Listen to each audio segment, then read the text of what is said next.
This is the Lydian spin, and we're not going to stop. But we would appreciate any help we can get because, look, our mouths do not run on gas and air alone, occasionally food and drink.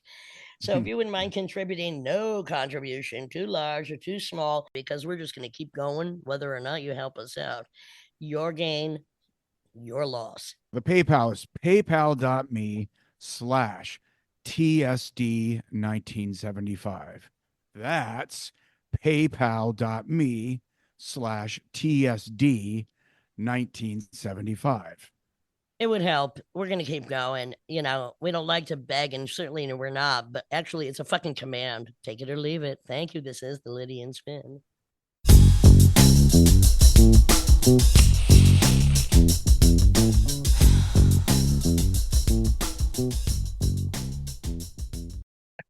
This is the Lydian Spin, my Lydia lunch. Tim Dahl, Matt Nelson will join us, and Sebastian Greppo, who is now in Washington, D.C. I'm not running for president, but he is the president of my everything almost. Recording us now for this episode, and here we are. So this is going to be a recap episode. So just to make it real quick, we can go down the list. Last Friday, which was the 22nd. Which was we did a red eye from Newark to Sao Paulo. We slept after arriving at 7 a.m. and got up and did our Birds Again performance in 600 people. It was a great show. And then Matt and I decided to celebrate till 11 a.m. The next day. I was wiser, as I usually am, than they. Whatever. We recovered sort of with these monster steaks. You're in Brazil, so we had these monster steaks that were. I had a mini petito steak. But Matt and I did. So the next day we flew to Rio de Janeiro. We had 2 sold out shows. Incredible. Rio is just one of those special cities. I unfortunately got food poisoning, and that I performed, so I got through it. But Tim Dahl had food poisoning and performed not only a Murderous Again set. We did 2 sets in one night. A set with Matt Nelson and 2 other compatriots. Local Rio Brazilians also amazing. And the VIP performance was in the bathroom about 4 more hours later, where I basically emptied everything out of my stomach. And boy, I got rid of it. But I was out of it. But Tim says VIP means a vomitorium from the independent. I woke up and I thought Tim had turned on the bathtub full blast. It was a fire hose. It was pretty insane. But I calculated.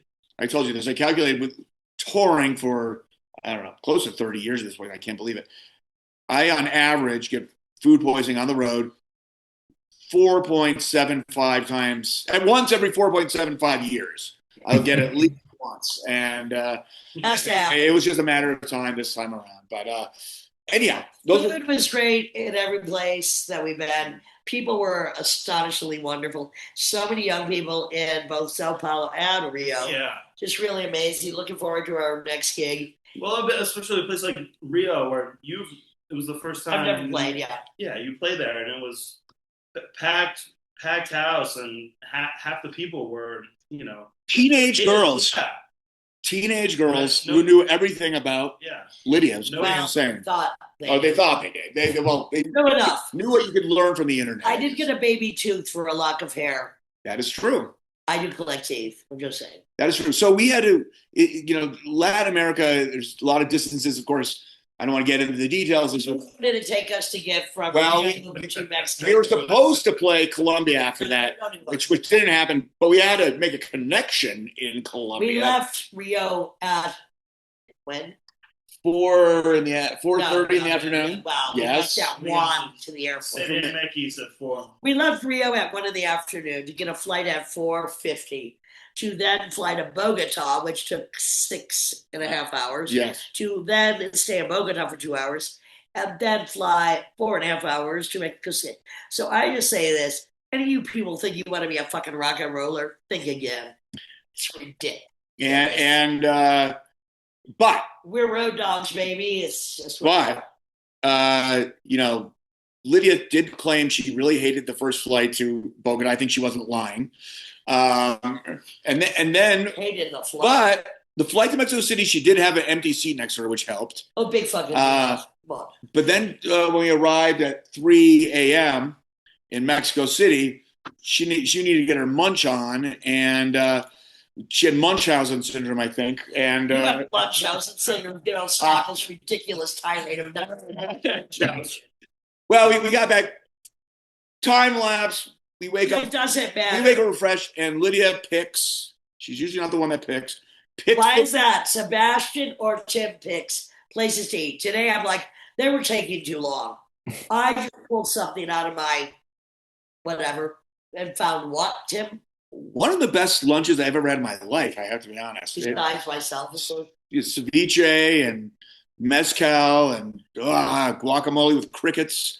It was guacamole with crickets, one of my favorites, I'm just saying. Anyway. And now we're here. We have a great Airbnb. We have a night off. The whole organization in Mexico has been nothing but great. One night off. We play at 6:30 p.m. tomorrow, and then we leave at 4 a.m. back to Brooklyn. Yes, so it never stops. For 3 days before I go to LA. En route then for a few days. Monty with Genre's Death, June 7th, and then I'm off to Australia. And the beat goes on. Yes. And that's why this is and shall be, at least for a while, the Lydian Spin with Lydia Lunch, Tim Dahl, and Matt Nelson, recorded by Sebastian Kelly.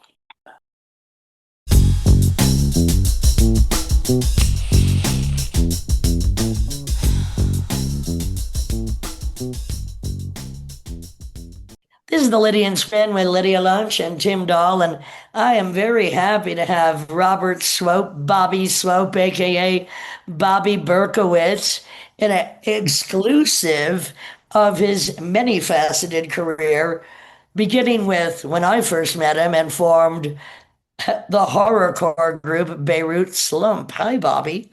Hi, Lydia. Hi, nice to meet you. Where are you right now? I'm in Mexico City. Oh, like us. Right. Okay. Right. Oh, yeah, exactly. We just arrived. We're broadcasting from Mexico City as Murderous Again is on a short tour, Sao Paulo, Rio, and now Mexico City.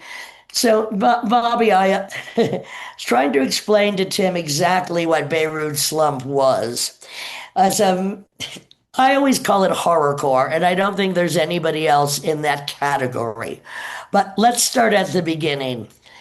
You and so many other people who were involved in music at that period, or at least involved with me, like Arto Lindsay, Connie Burg of Mars, Mark Cunningham of Mars, I think Exene Cervenka of X, Gordon Stevenson, Mark Pauline of Survival Research, all went to the same Eckerd College. Isn't that freaky?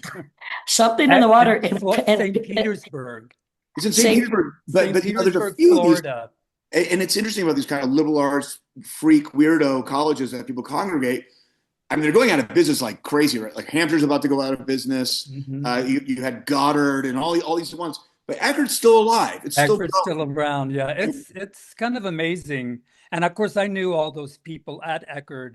I mean, I knew Exene and Muriel, who weren't at the college. We used to call them off-campus rowdies, because they would come over and hang at the college, and then we would go hang with them and go to the gay disco and stuff like that. But did you ever intermingle with the Ringling School, which is no, that was in Sarasota. Let's establish Exene of X and Muriel, who was her sister, who was married to Gordon Stevenson, who was one of the first bass players of Teenage Jesus.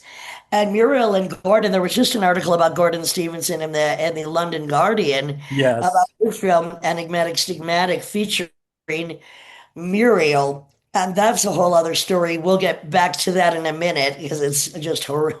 Gordon was my best friend at Eckerd College.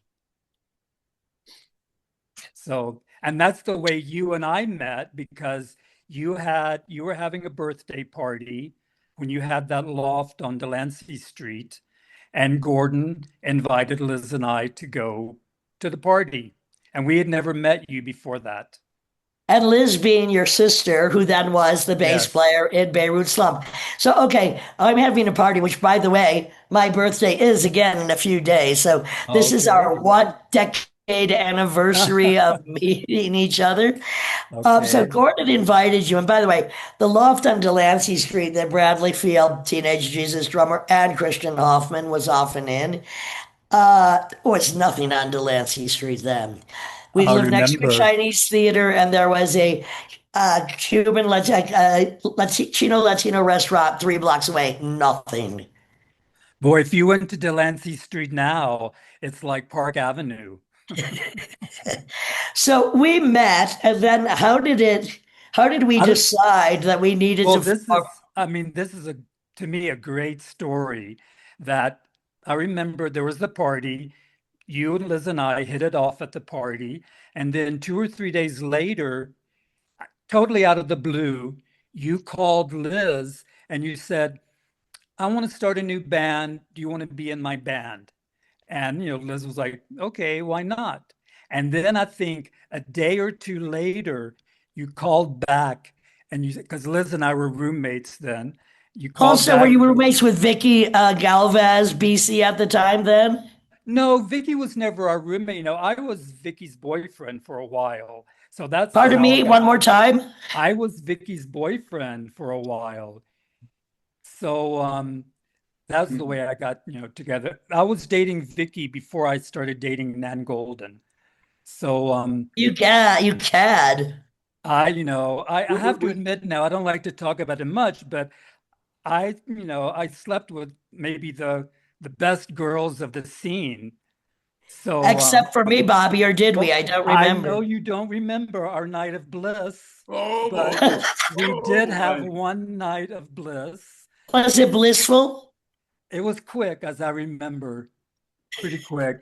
Hey, But it's time is one long second that goes on forever, and I guess that idea lives in your brain So pen yes, still. were you bisexual at the time I, in you know, I in was your mind? basically, I was gay, but I had trouble, accepting it. And at some point in my life, I made a decision. This was when I was in college at Eckerd. I made a decision that I didn't want to identify as gay because I was afraid of a pussy. So my best friend in college was a girl. She wanted us to have sex, and she basically showed me what to do to please a woman, and I became very good at it. So I did that for a few years, mostly sleeping with girls. To me, the We sex was thank you, fine. Bobby. We thank you, Bobby. Thank you. I Because let's like, face it, I did a lot of training in those yeah. days Yeah, myself I'm as sure well. you did. And I like the sex. What I didn't like was the relationship part. So Well, Who did in those days? yeah, I guess. were Vicky, Lydia, and Nan Golden, were they kind of like, how come you didn't call me types? I mean, what are you talking about? No, it's just more like I just remember not necessarily with those three, but I remember having other girlfriends who were like, you would be at the movies or you'd be on a bus or something, and they would like put their head on your shoulder. I mean, that kind of thing always really creeped me out. Like So girly romance kind of yeah, stuff? kind of. And but I mean, I wanted to know that experience. So it was, it was To find valuable out to you me. hate it. And no, not at all, but I just, I'm on to something else. And I really like the relationships that I had with Vicky, with Nan. They're important to me. And they were important relationships at the time. But then I met my husband when I was still living with Nan on the Bowery in her loft. And I fell for him like, within a week of meeting. And we're with And him for quite a long for 43 years. And we became business partners, and we opened a gallery in Soho selling designer furniture. And because you realize that horrorcore does not pay. well, my thing with Beirut Slump is that um, I felt like, I wasn't really, let's face it, that musically talented, but there was something about that format that really fit me. and I really, I gave it my all. I think the music still really holds up. I mean, as you said, there's nothing like it. It doesn't age. It's absolutely ageless. And I was really, even though we only played live 3 times, I think as I remember, it seemed like we rehearsed for a year, like every Well, night, Teenage Jesus and Beirut Slump would rehearse nonstop because I felt if you're going nonstop. to be that weird, you got to be Yes, tight. Plus, what else did we have to do? yeah. Now, how would you describe the music of Beirut Slump? And also, we need to talk about the lyrics, Okay. which, by the way, Paul Leary of the Butthole Surfers has quoted to me before, Beirut Slump lyrics, which I thought was pretty awesome.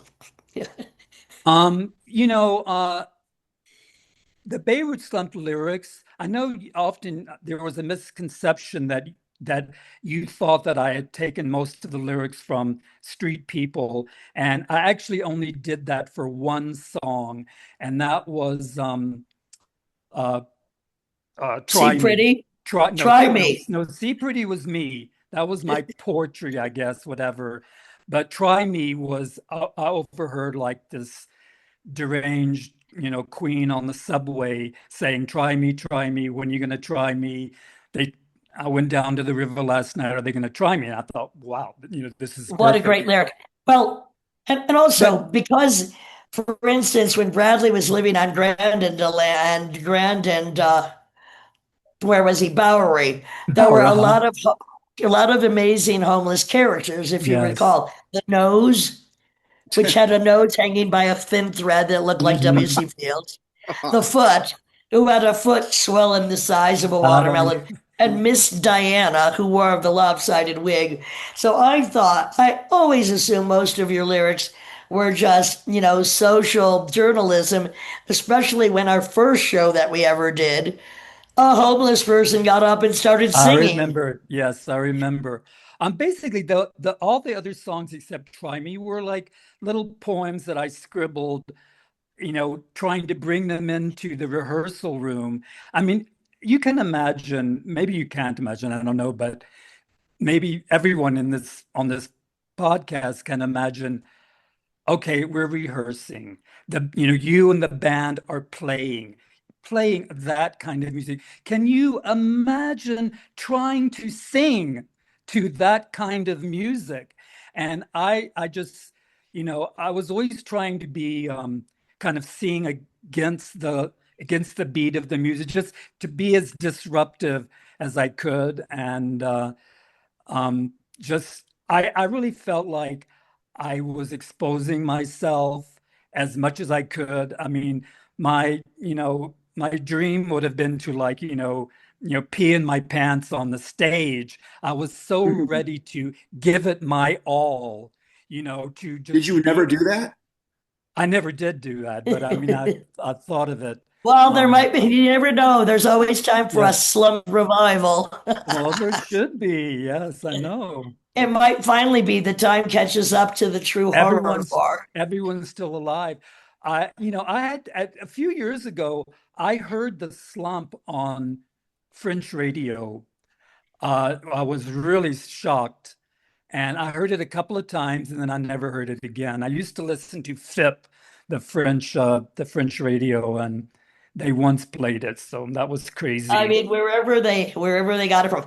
I was looking up some research before we were talking today, and I don't know if this was another one of the rumors we started, like homeless lyrics, but somebody had written that the story was that you and Liz were tag team wrestlers in Florida. I thought you invented that, or you used to call us also the Moors murderers.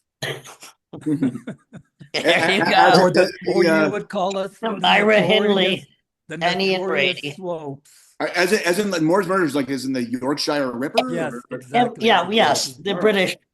Oh, no. Well, um, you so never know. if you obviously wanted to be disruptive, you wanted to achieve, I guess, transgressive performance.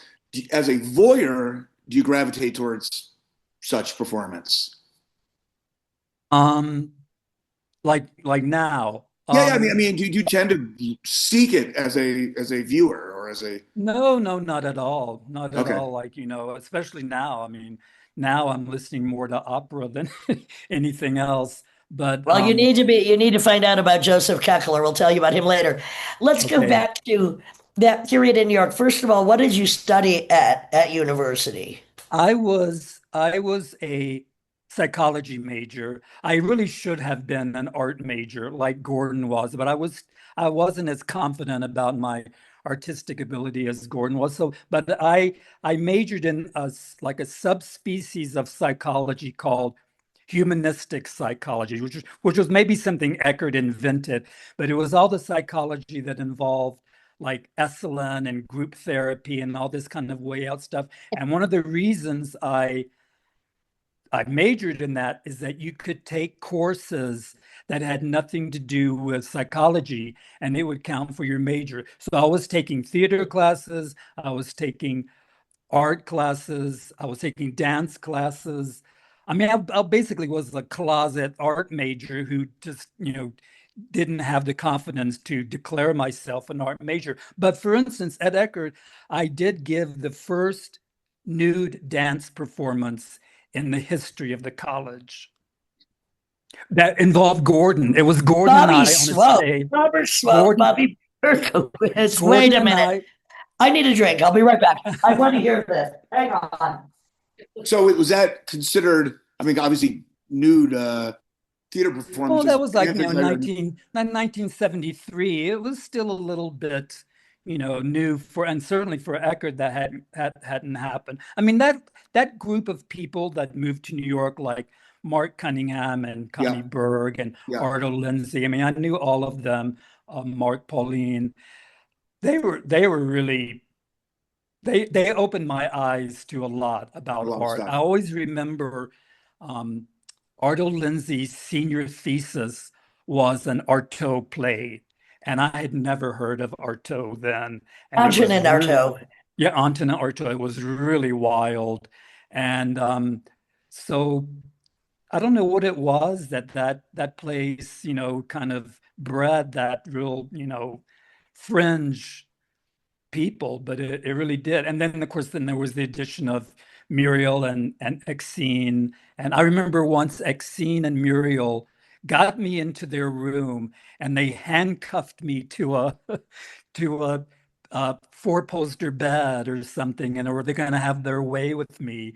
But then I think they realized it wasn't going to work, so then they let me go. But they were really wild girls. I always remember, Exene and Muriel had a joint art show at Eckerd when Gordon was the director of the campus gallery. One of the greatest art shows I've ever seen. And the main thing I remember about it is that you would enter the gallery and literally there was 2 feet of garbage on the floor that you had to wade through, mostly crumpled newspapers and Sure. stuff. And then they had some kind of like, pen and ink drawings on the wall and stuff. But I mean, those girls were really out there. Was the Dolly Museum there yet? It was. I had never been to that at the time. Actually, Sure. I went to St. Petersburg a couple of years ago and I went to the Dolly Museum. It's like terrible in my opinion, but Okay. anyway. Sure. But there was something about St. Petersburg that was just kind of like, crazy and really funky. And there was basically, we were in college, but nobody was ever studying. We were all just waiting for the weekends to go to the gay disco. And there was a great disco called the Wedgwood. And it was a motel, disco, and restaurant. And basically the Eckerd people, we were there like, every weekend, hanging out. And I remember my sister Liz even worked at the Wedgwood later on. And at some point, they started having musical acts, and they had Tiny Tim come down and play the Wedgwood. And I remember Liz told me she was like working the front desk, and Tiny Tim called, and he made her come to his room to get rid of a roach that was on the floor. He was like A on the palmetto, bed. perhaps? A A palmetto, yes. palmetto. He was standing on the bed with his, feet up and down, like screaming. And then she also, the other good story, she said they had to cut off his access to cheesecake at room service because he was ordering so much cheesecake that it God. just got to be ridiculous. So When he screams with a bug, does he sound the same when he sings, or probably, I does he guess. like kind of drop his testicles dropping out? No, I think it was probably the So falsetto, St. yes. Petersburg and this collective eclectic of art weirdos, most of who decide to come to New York, Exene and Mark Pauline go to the West Coast.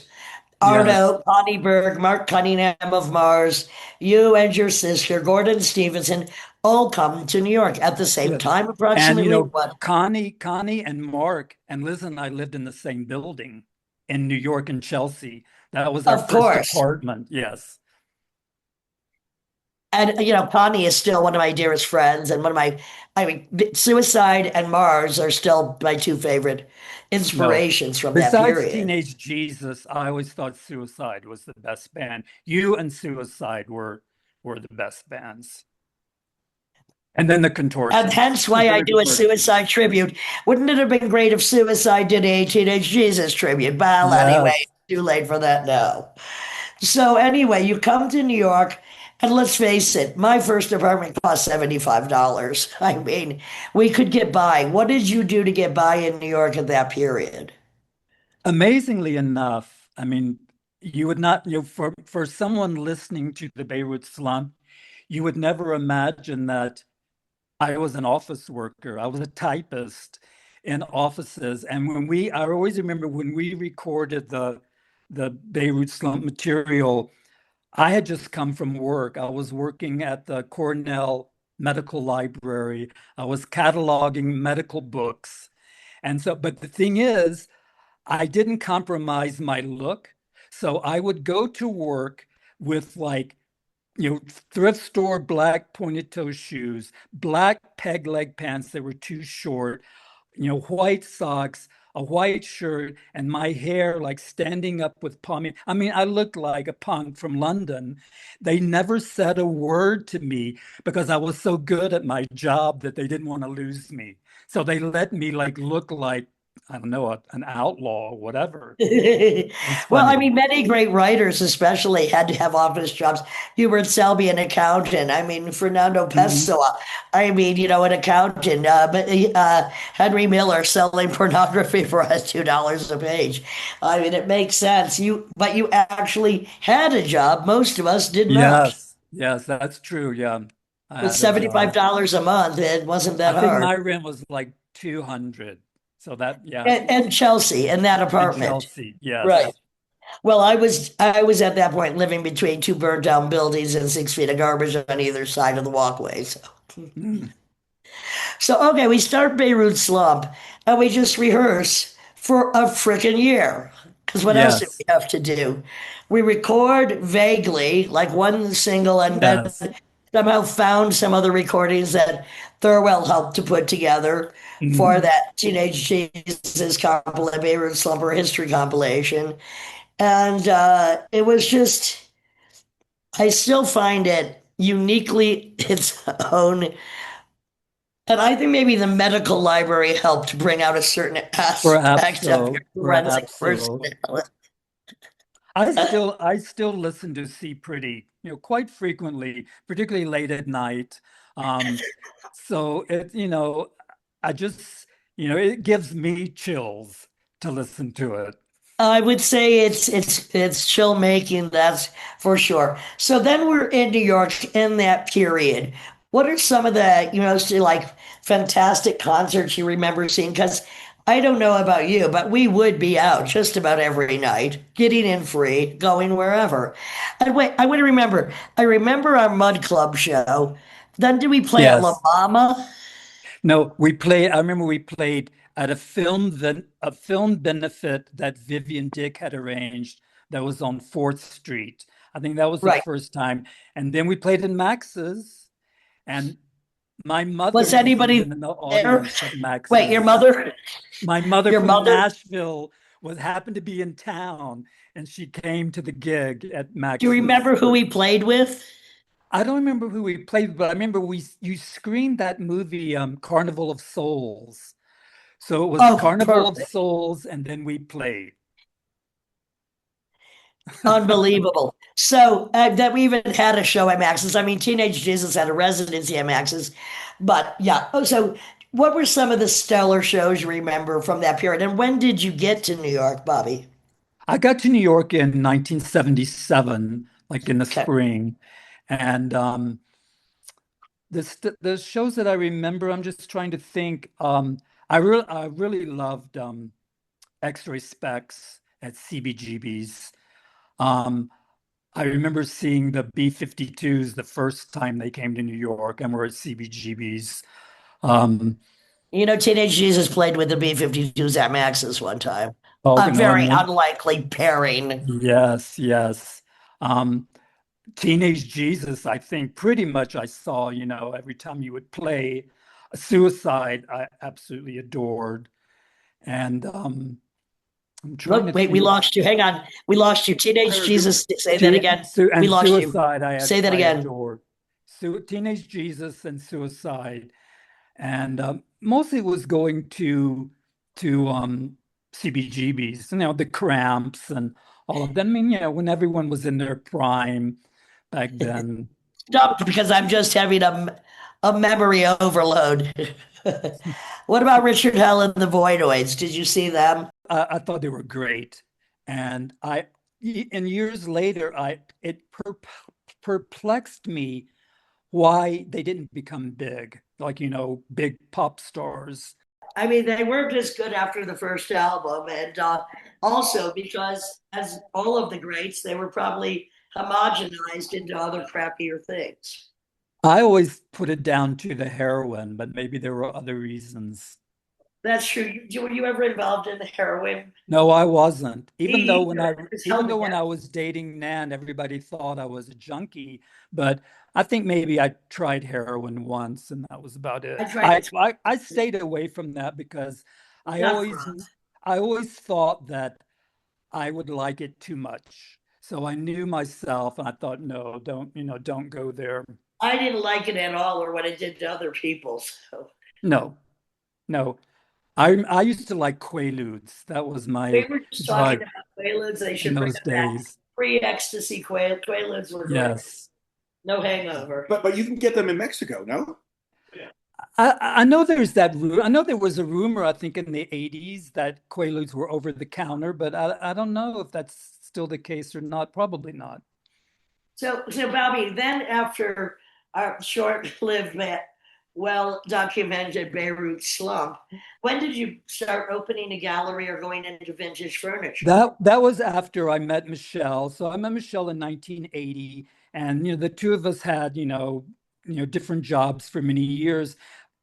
Eventually, we started a pretty profitable apartment cleaning service. And right, before we ended it, we had about 6 or 7 people working for us, and we were making really good money, and we only had to work ourselves 3 days a week. So we rented a house in the countryside in Pennsylvania, and we started going out there and collecting, going to flea markets and collecting stuff. So we basically filled that country house with stuff that we were finding. And in those years, you could find really good stuff, mid-century stuff for pennies.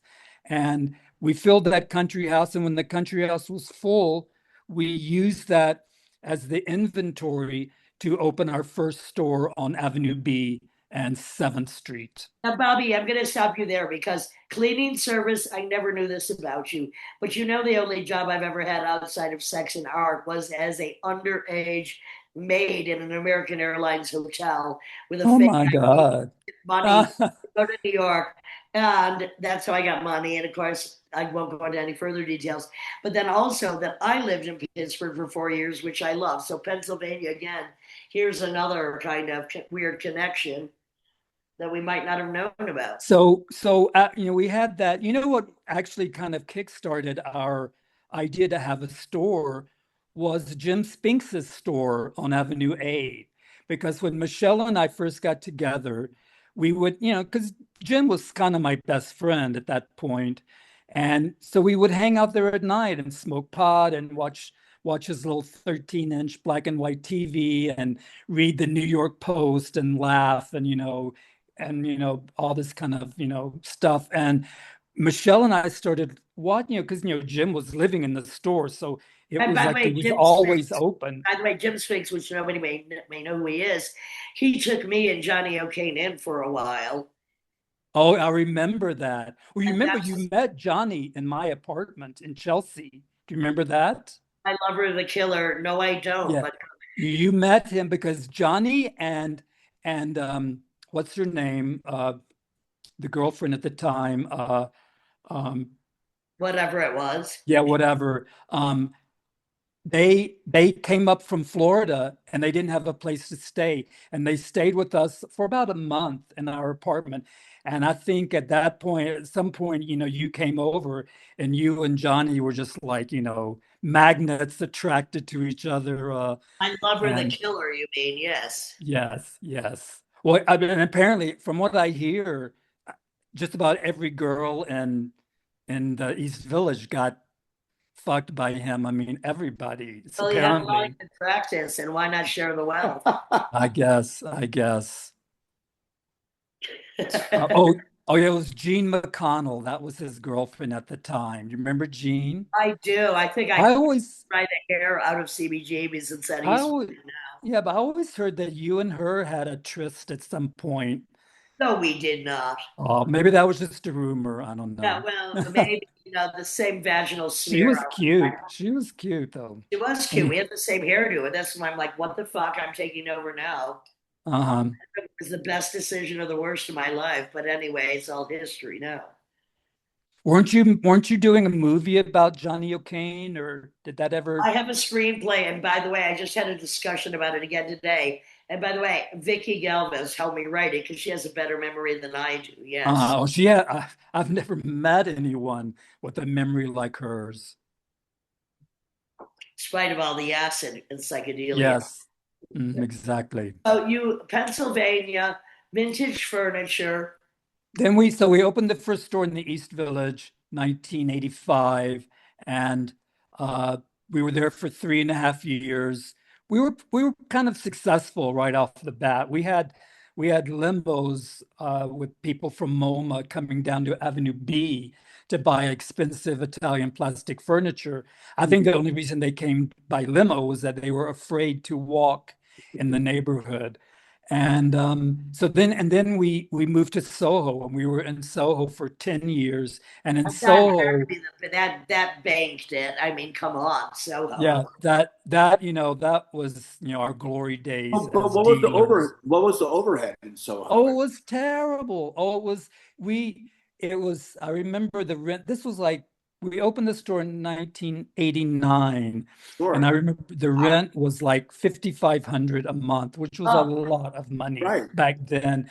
We had a couple of years where we thought, we're going out of business every month. We just can't continue this. And we thought we had been clever, and we had written a lease with a lawyer that we had a back door that we could back out, giving some notice. And when we tried to take our back door, the lawyer told us, oh, well, the owner's lawyer put in another clause Oh, canceling my oh, clause. So you're on the hook. And our landlord told us if we bailed that he would sue us. So we had to stay. And holy shit.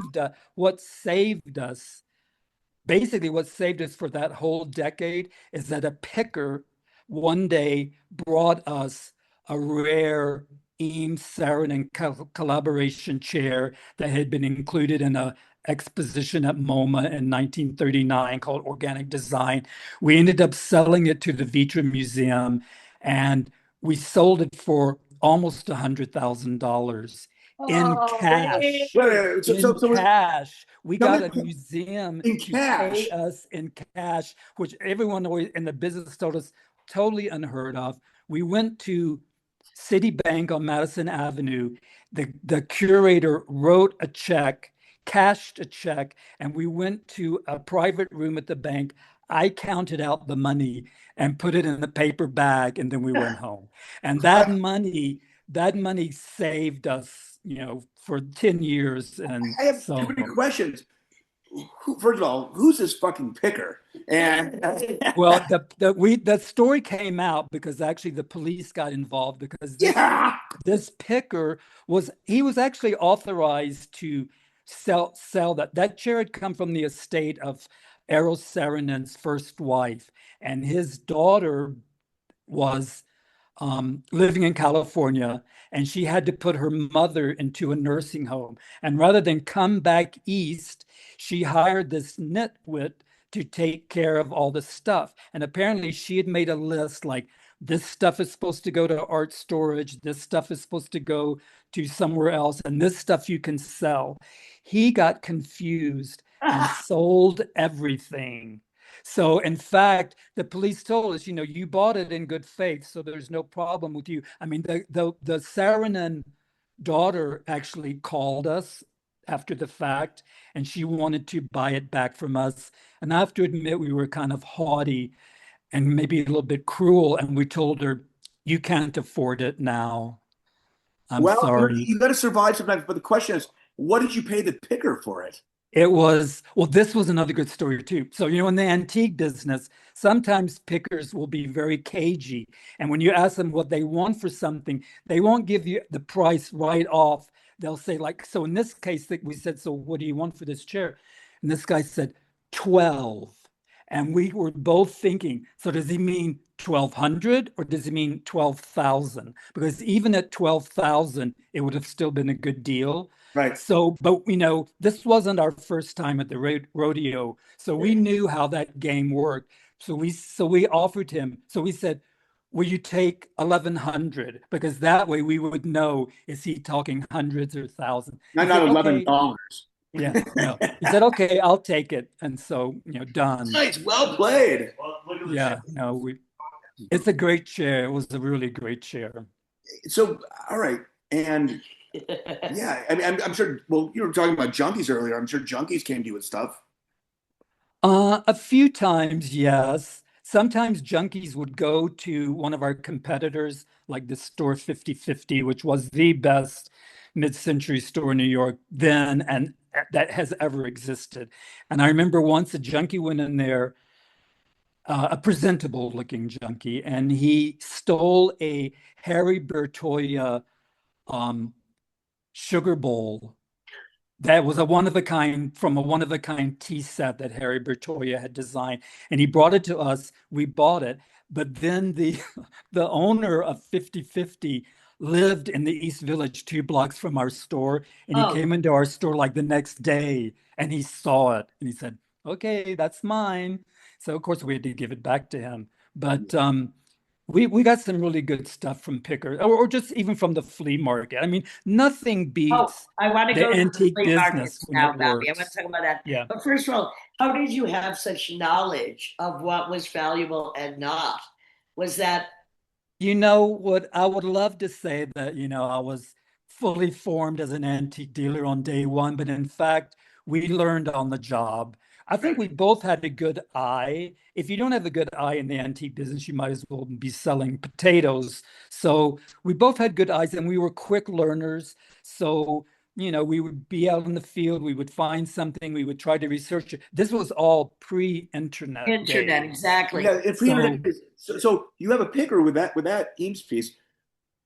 What about just things you discovered and found in flea markets or in yards? Well, once Michelle and I found together a Lucio Fontana painting at the 26th Street Flea Market for $150. And that was one of our best scores ever. I mean, there were many things like that. I want to talk to you about the box. I think it was at the 26th Street Flea Market of photos you found. Oh, yeah, the Casa Susana. That Please, probably right, let's talk is about the that most. for a minute. So that was an archive of 400 vintage found photographs from a resort, a one-of-a-kind resort in Hunter, New York, that existed in the 60s and 70s. I mean, excuse me, 50s and 60s. By 1968, it was over. And these transvestites would go to this resort on the weekends. Transvestites, right? Huh? Was that weekend transvestites? Well, yes, exactly. They were all heterosexual married men with children, but they had this urge to cross dress, and so one of the transvestites, he was actually married to a woman, Susanna. His real name was Tito Valente. He was like a Spanish court reporter. He was married to a woman, and she owned a wig shop on Fifth Avenue. And We that's the way owned they, a wig shop. she owned a wig shop. And that Is was that the how they way they met? got all their customers, because the transvestites would go to the wig shop to buy their wigs. So they would take photographs of themselves while they were there on the weekends, because just to reinforce, how they looked, or maybe they would say like, "Oh, what do you think of this hairstyle?" or whatever. And so that was a great, great find. So we But again, published a I wanna book. I want to go back to reiterating this. Weekend married men going Yes, to this woman's resort, weekend resort to do yes. what they do, which everybody, look, I ran away to New York because of the New York Dolls kind of transvestites, but that you found this box of photos at the 26th Street Flea Market, and then did you not track down the woman that hosted these events? No, no, no. We weren't interested in that at all. We've kind of felt like I mean, other people did that later, but not us. We felt like the pictures spoke for themselves. So our first instinct was to find a publisher. So we went around to several publishers. The first place we went was Taschen. We thought it would have been perfect for Right. Taschen. We showed it to them. They dismissed it really Yeah. quickly. We were surprised.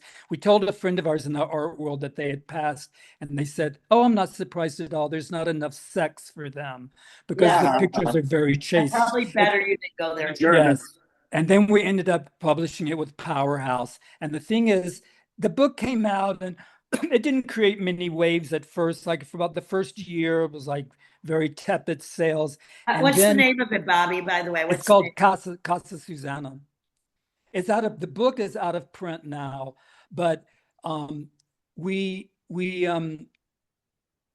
after the book was out for a year, Michelle and I just by chance ran into a writer for the New York Times who wanted to do an article on the fact that we had left New York City and moved to Pennsylvania, because we at that point in the early 2000s, we had bought an abandoned department store in Easton, Pennsylvania, and we moved our whole operation out there. And this writer thought, oh, that might make an interesting story for the Times. He came out to our house in Pennsylvania, and within 5 minutes of being in our living room, he noticed the Casa Susana on the coffee table. And he said, "What is this?" He flipped over it. He said, "Oh, I'm going to do an article on this." 2 months later, an article came out, full page in the New York Times, about the Casa Susana, about the phenomenon, an interview with Michelle and I, pictures from the book. That was on a Thursday. It was a home New York Times home section on Thursday. On Friday, our phone started ringing off the hook. HBO was the first people that called, who wanted to buy a film option. The art dealer Anthony Dauphin in London called and wanted to buy the photographs. All these Hollywood agents called wanting to be our agent. I remember, who was that actress in Saturday Night Live? What's her name? Andrea something, that little short act, funny comedian. Eldorado. Anyway, she took a limo. She took a limo out to Easton to try to, get the rights. Finally, we ended up selling the film rights to HBO. They even renewed the option for a second year, but they never made the movie. So ultimately, we sold the stage rights to a Broadway producer, and they actually produced a play in, I think, 2014 called Casa Valentina. And that ran on Broadway for about 3 months. It was written by Harvey Fierstein. Oh my And God. Oh, so then you before are we moved, such a wealth of weird, I connected know, tissue, yes, distorted, accidental yet somehow mandatory meaning. yes, no, So crazy. amazing. Was the retreat in So before moving to Mexico, we sold the archive to the Art Gallery of Ontario in Toronto. And once they had it, then they really went to town. They did a big show at the Barbican in London. There was a big show in the photo festival in Arles in the south of France. And then just last summer, there was the original photographs that I found at the flea market for $40 were exhibited at the Metropolitan Museum in New York. So that's From how it's such kind of come full bizarre circle. and perverse beginnings, Bobby Yes. Swope, Robert Swope, Bobby Berkowitz, you are a conundrum. It's amazing. And so many of these things I only knew some of. I am so happy we have been I mean, talking. you never probably saw Liz and my movie, Too Lazy to Live. I haven't, but I can't wait. And So let's and talk about what Liz then went on to do, because she's also fascinating. I well, mean, she went on, I mean, she had a kind of a period, I think, where she didn't quite know what to do. And then she got into nursing. And ultimately, she moved back to Nashville, moved back in with my mom, and she ended up getting her PhD in mental health nursing, I which was a, consider you started by transcribing medical records. yes, And and then you go, she, and actually, the very noble position for her to have done a job that would no, be lacking. no, no, she has a great, she's still working now. She has a great job.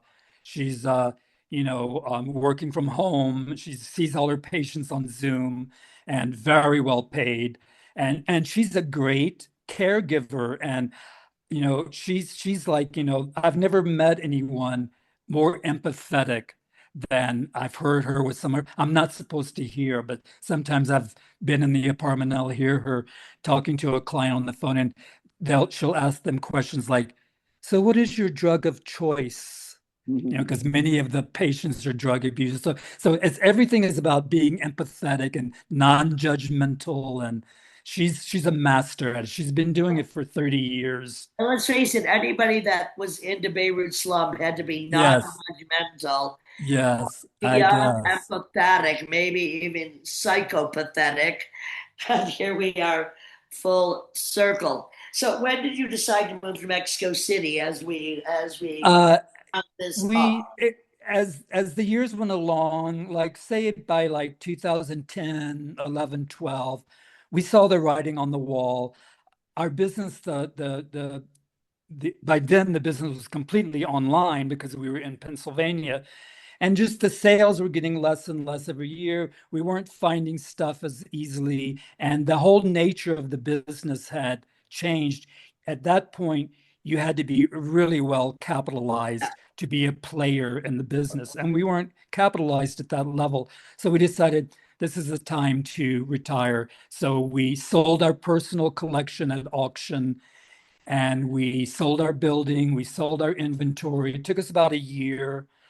And then, before that, like 2 years before, we had made several trips to Mexico City, and we really loved it. We fell in love immediately. And so we thought, well, this is it. So let's do it. All right, okay. And it's not so easy to know when to pull the plug. So was there Yes, no, we always had very good timing. We got in at the right moment, and I think we got out at the right moment. What's your favorite thing about now? You're here, you're living here. What's the best? Because the problem with there's so many problems in America now, which is why I continue to do what I do. And there's so much of a false prejudice against, especially Mexico in general. Mexico, that has the most museums, has such incredible culture, incredible architecture, incredible food.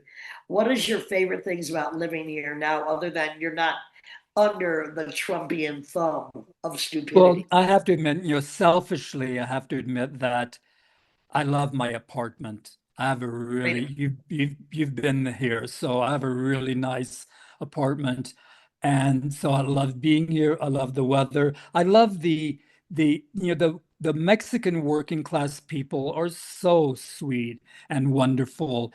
It's Lydia it's was talking about that today. Yeah, they really are. I mean, I was talking with one of my friends. I have several young friends in Mexico, and one of my friends in his early 30s.